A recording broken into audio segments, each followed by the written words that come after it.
वहीं भारत की सीमाओं को और ज्यादा मजबूत किया जा रहा है और साथ ही साथ इमरजेंसी के हालात को लेकर आखिर कैसे मॉक ड्रिल्स आज की गई हैं उसकी तस्वीरें हम आपको दिखाते हैं श्रीनगर से।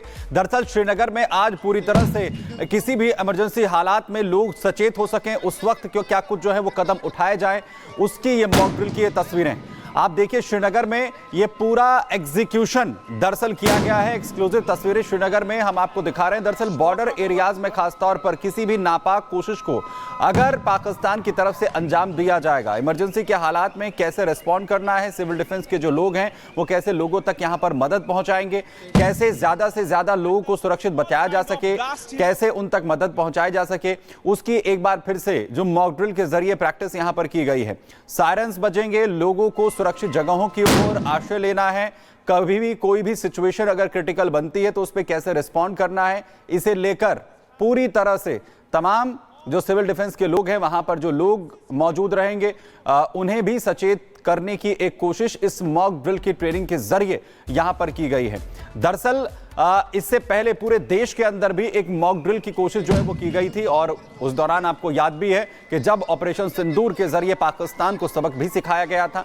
वहीं जो बॉर्डर एरियाज हैं उसमें कैसे सचेत लोग हों, जो तमाम जो राज्य हैं वहां पर लोगों को कैसे अलर्ट किया जाए, इसे लेकर भी जो मॉक ड्रिल है वो यहां पर की गई है। श्रीनगर की ये तस्वीरें जहां पर आप पूरी एक्सरसाइज देख रहे हैं कि कैसे पूरी कोशिश यहां पर की गई। उन्हें बताया गया कि इमरजेंसी के हालात में कैसे तमाम सिचुएशंस को कंट्रोल करना है, कैसे सुरक्षित जगहों की ओर जाना है, क्योंकि बॉर्डर एरियाज पर कभी भी पाकिस्तान की ओर से अगर नापाक साजिश को अंजाम देने की कोशिश होगी तो कोशिश यही रहेगी कि ज्यादा से ज्यादा लोगों को सुरक्षित बचाया जा सके और पाकिस्तान को उसकी नापाक कोशिश का जवाब जो है वो यहां पर दिया जा सके।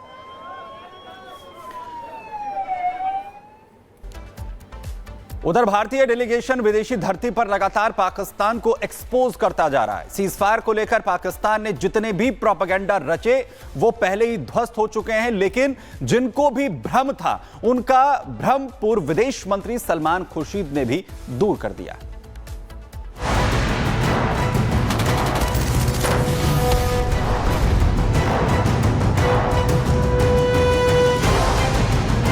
पहले पानी को तरसा, फिर पाक की आतंकी नसें काटी गई, फिर पाक की हिमाकत का बारूदी जवाब दिया गया। धमाकों में पाक के एयरबेस के परखच्चे उड़ाए गए। पाकिस्तान ने सीज फायर के लिए रहम वाली भीख मांगी, तब पाकिस्तान को रहम दी गई।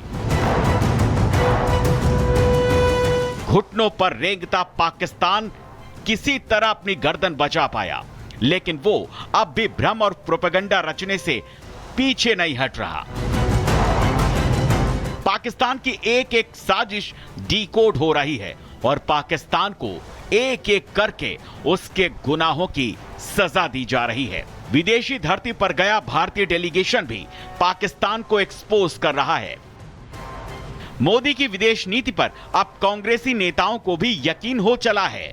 तभी तो सलमान खुर्शीद कह रहे हैं सीज फायर के लिए पाकिस्तान ने रहम की भीख मांगी थी।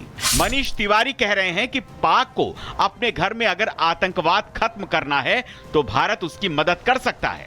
सलमान खुर्शीद ने इंडोनेशिया में पाक को लताड़ा तो शहजाद पूनावाला भी कह उठे कि आखिरकार सलमान खुर्शीद ने मान तो लिया, पत्थरबाजी की सच्चाई क्या थी। Had to do certain things to teach Pakistan a lesson. We did, and then we stopped because we are not greedy for Pakistan. We are not greedy for their territory. We are not greedy to destroy them. We only want to preserve ourselves and we want to protect ourselves. Our vision is on our future. We want to be one of the great countries of all times, and we want to lead the world. उनको तो भारत के सांसदों में आतंकी नज़र आता है, पर उनको जो बात कोई भी विदेशी कहता है उनको विदेशियों पर ज़्यादा भरोसा है। पार्टी में भी यही स्ट्रक्चर बनाकर रखा है। उस बीमारी के शिकार है जिसे कहते हैं कि पहले बोल देना है बाद में सोचना है। भारत के चुने हुए सांसदों को आतंकी क्यों बोला? जहाँ तक सवाल है मीडिएशन का, तो देखिए उनको डीजीएमओ पर भरोसा नहीं, उनको MEA पर भरोसा नहीं, उनको ट्रंप ने जो कहा था कि मैंने मध्यस्थता नहीं की है, मैंने केवल मदद की है, उस पर भरोसा नहीं। तो मैं समझता हूँ कि कम से कम थरूर साहब पर भरोसा कर लो, और थरूर जी अगर सुपर प्रवक्ता लग रहे हैं तो मनीष तिवारी पर भरोसा कर लो, और मनीष तिवारी पर भरोसा नहीं तो सलमान खुर्शीद पर भरोसा कर लो, ये तो उन्हीं के सांसद है।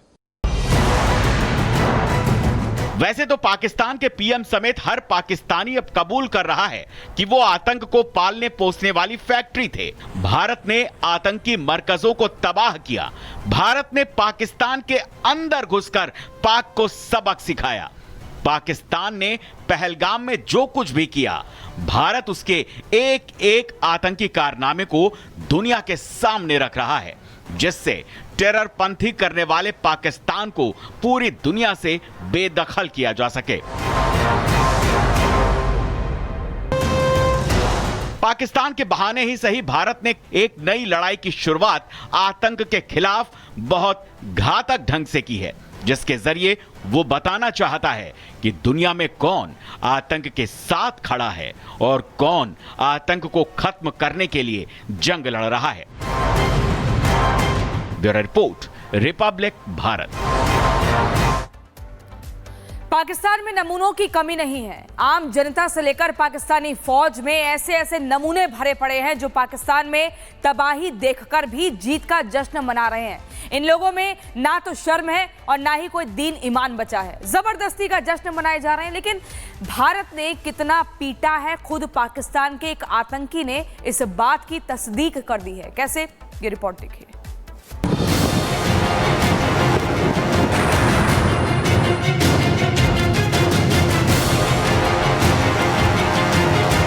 इंडिया ने अपनी मिसाइल दागे थे,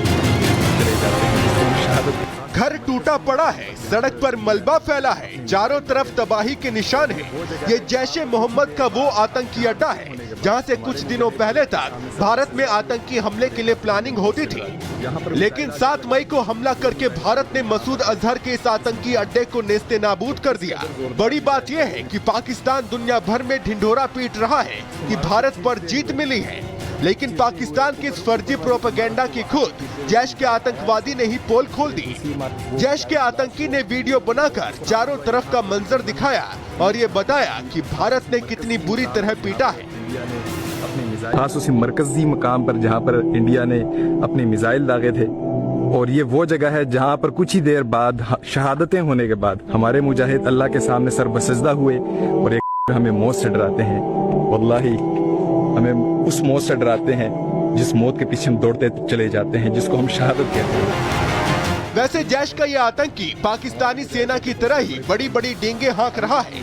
वीडियो में तबाही दिखाते हुए बता रहा है कि मुजाहिद ये करते हैं, वो करते हैं, लेकिन साथ साथ ये भी बता रहा है कि 6 से 7 मई की दरमियानी रात को क्या हुआ था, कैसे भारत की मिसाइलों ने इस बिल्डिंग को हिट किया और चारों तरफ तबाही मच गई। अभी मैं आपको इमारत दिखाता हूँ। यहाँ पर मिसाइल आकर लगा, 2 मिसाइल गालिबन यहाँ पर आए इस मकाम पर, और किस कदर जोरदार मिसाइल था वो भी मैं आपको दिखाता हूँ कि इस इमारत को चीरते हुए ऊपर वाली इमारत को वहां से चीरते हुए ये मिसाइल आया ऐसे, फिर ये दूसरी इमारत की बिल्डिंग है लेंटर, इसको भी चीरा और यहाँ पर आके वो मिसाइल ब्लास्ट हुआ। और इस वक्त मैं आपको दिखा देता हूँ कि ये जो आपको नजर आ रहा है ये उसी मिसाइल का एक हिस्सा है। वीडियो बनाकर जैश के आतंकी ने सिर्फ भारत के हमलों से हुई तबाही ही नहीं दिखाई, वीडियो में ये भी बताया कि जब भारत की मिसाइलें इस आतंकी अड्डे पर आकर गिरी तो कितने आतंकी मारे गए। इस इमारत को चीरते हुए यहाँ पर तकरीबन 3 शहादतें हुई, हमारे 3 भाई यहाँ पर शहीद हुए, लेकिन यकीन जाने हमारे मुजाहिदों के हौसले बड़े बुलंद हैं, अभी भी हम यहीं पर मौजूद है। जैश के आतंकी ने वैसे तो ये वीडियो तबाही दिखाने के मकसद से बनाया था, लेकिन वीडियो के सामने आते ही पाकिस्तान बेनकाब हो गया। अभी तक तो सिवाय पाकिस्तानियों को छोड़कर पूरी दुनिया मान रही थी कि पाकिस्तानी सरकार झूठ बोल रही है, लेकिन इस वीडियो को देखकर पाकिस्तानी भी मान गए हैं कि भारत पर कोई जीत नहीं मिली है और सरकार ने झूठ बोलकर आवाम को बरगलाया है कि हिंदुस्तान पर जीत मिली है।